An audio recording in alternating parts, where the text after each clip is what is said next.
Edisi pertama dari Club World Cup yang baru akhirnya telah selesai, di mana Chelsea berhasil keluar sebagai juaranya setelah mengalahkan PSG dengan meyakinkan skor 3-0 tanpa balas. 1 bulan penuh kompetisi ini telah berlangsung, dimulai dari banyaknya kontroversi, keraguan dari minat penonton, sampai ke permintaan di stop dari berbagai pihak resmi sepak bola. Namun melihat hasilnya sekarang, apakah kompetisi ini bisa kita katakan sukses? Menurut data yang ada, jawabannya memang cukup sulit untuk ditentukan. Tapi mari kita lihat. FIFA telah resmi mengumumkan kalau Chelsea adalah klub juara dunia setelah berhasil menang kemarin. Klub London Biru ini berhak menggunakan badge juara dunia selama 4 tahun ke depan. Biasanya badge juara dunia klub ini hanya berlaku selama 1 tahun. Tapi setelah format baru digunakan, maka waktunya berubah menjadi 4 tahun. Dan FIFA mengatakan kalau Chelsea adalah juara dunia klub pertama. Sedangkan klub sebelumnya juara dari kompetisi yang sudah tidak disebut lagi sebagai Club World Cup. Semua perubahan ini bisa disebut sangat signifikan dan mengguncang juga dunia sepak bola klub. FIFA seakan meningkatkan lagi level kompetisi dari Club World Cup yang awalnya hanya dianggap sebagai turnamen kecil. Namun setelah melihat Chelsea berhasil menjuarai kompetisi ini, apalagi melihat tropinya yang sangat keren, maka masuk akal saja untuk klub lain menginginkan hal yang sama. Namun apakah sekarang ini pandangan kalangan sepak bola sudah setuju untuk mengatakan kalau kompetisi Club World Cup ini serius dan layak untuk diperebutkan? Pertama, mari kita lihat dari segi kualitas pertandingan yang disajikan.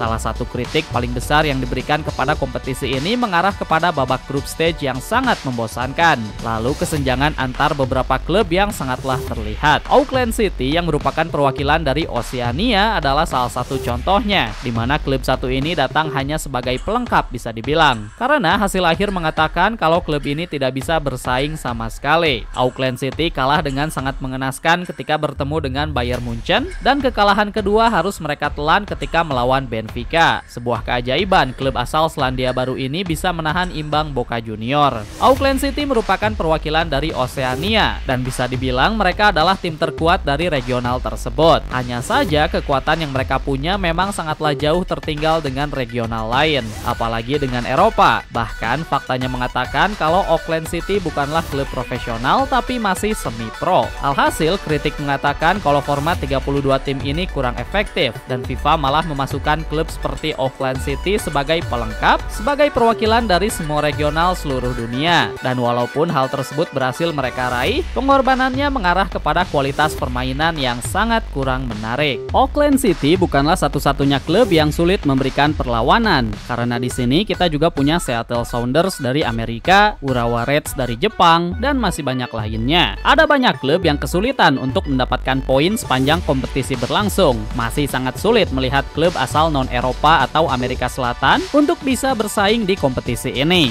Jadi melihat kritik yang mengatakan kalau perbandingan kekuatan antar klub memang bisa dikatakan valid. Bukan hanya permasalahan level kompetitif, tapi kritikan lain mengarah kepada sulitnya kompetisi ini mendapatkan penonton. Ketika ada pertandingan yang mempertemukan dua klub paling kecil seperti Mamelodi Sundowns yang merupakan klub asal Afrika Selatan melawan Ulsan yang datang dari Korea Selatan, pertandingan satu ini terbukti gagal untuk bisa mendatangkan penonton. Tercatat hanya ada sekitar 3.400 penonton saja yang datang untuk menyaksikan pertandingan ini. Sama seperti kekuatan para klub, level kepopuleran dari para klub juga ikut menjadi faktor di sini. Hal ini tentu membawa dampak yang sangat negatif, apalagi ditambah dari pernyataan FIFA yang sebelumnya mengatakan kalau tiket pertandingan kompetisi ini laku keras. Tapi pada akhirnya bukti mengatakan kalau penontonnya masih berpengaruh kepada siapa yang bermain. Sebaliknya, ketika dua klub besar bertemu seperti Atletico Madrid dengan PSG, tercatat kalau penontonnya berhasil menyentuh angka 80.000.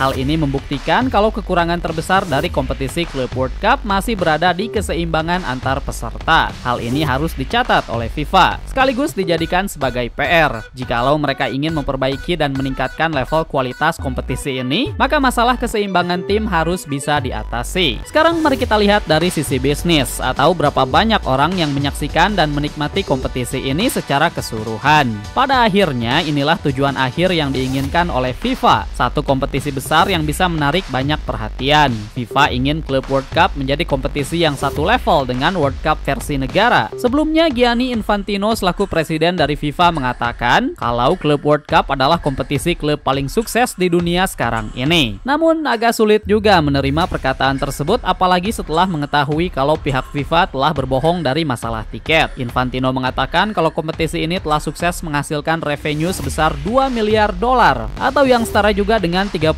triliun rupiah. Angka yang sangat fantastis memang. Bukan hanya itu, Infantino juga mengatakan kalau totalnya ada 2,5 juta penonton yang datang secara langsung ke berbagai pertandingan. Ada sekitar 40.000 penonton setiap pertandingannya. Tidak ada liga di dunia yang bisa mendapatkan angka sebesar ini, kecuali untuk Premier League, tapi hal ini bisa terjadi karena Premier League menggunakan stadium home untuk para klubnya, sedangkan kompetisi ini menggunakan stadium yang netral. Itulah penjelasan dari Infantino. Yap, angka 40.000 sendiri tentu tidak bisa diberikan kepada setiap match, tapi rata-ratanya memang cukup mendekati. Dari segi pemasukan, FIFA mengkonfirmasi kalau setiap pertandingannya Club World Cup menghasilkan 33 juta dolar atau setara juga dengan 538 miliar rupiah. Sekali lagi, FIFA mengatakan kalau angka ini sangat jauh dengan liga klub yang lain. Tidak ada liga di dunia ini yang bisa mendapatkan penghasilan sebesar itu, jelas FIFA. Club World Cup telah menjadi kompetisi klub paling sukses di dunia. Semua ini sudah kita lihat dari berbagai aspek. Tutup Gianni Infantino setelah kompetisinya selesai. Melihat masa depan, pro dan kontra masih mengelilingi kompetisi ini. Walaupun menurut FIFA, mereka mengatakan kompetisi ini sukses besar, tanda tanya besar masih menghantui kompetisinya. Arsene Wenger, manajer legend dari Arsenal, mengatakan kalau kompetisi ini akan terus membaik seiring waktu berjalan. Jika kalian bertanya kepada semua klub yang bertanding di sini, maka 100% jawabannya pasti mengarah kepada iya. Mereka pasti ingin melakukannya lagi. Itu adalah jawaban terbaik dari para klub untuk kompetisi ini. Beliau juga mengatakan kalau dari edisi pertama ini FIFA telah belajar banyak, mulai dari prediksi angka penonton sampai ke lokasi yang menjadi masalah besar. Sepanjang kompetisinya berjalan, ada banyak pertandingan yang harus kena delay karena masalah cuaca. Ada beberapa lokasi yang dinilai terlalu panas untuk bermain dan masih banyak lainnya. Arsene Wenger mengatakan kalau dari semua masalah yang terjadi nantinya akan menjadi bahan untuk perbaikan di edisi selanjutnya. Sebagai contoh, beliau mengatakan jikalau pada edisi selanjutnya masalah cuaca panas masih belum bisa diatasi, maka solusinya bisa membuat atau memilih stadium yang punya atap tertutup. Edisi selanjutnya sudah direncanakan untuk berlangsung pada tahun 2029.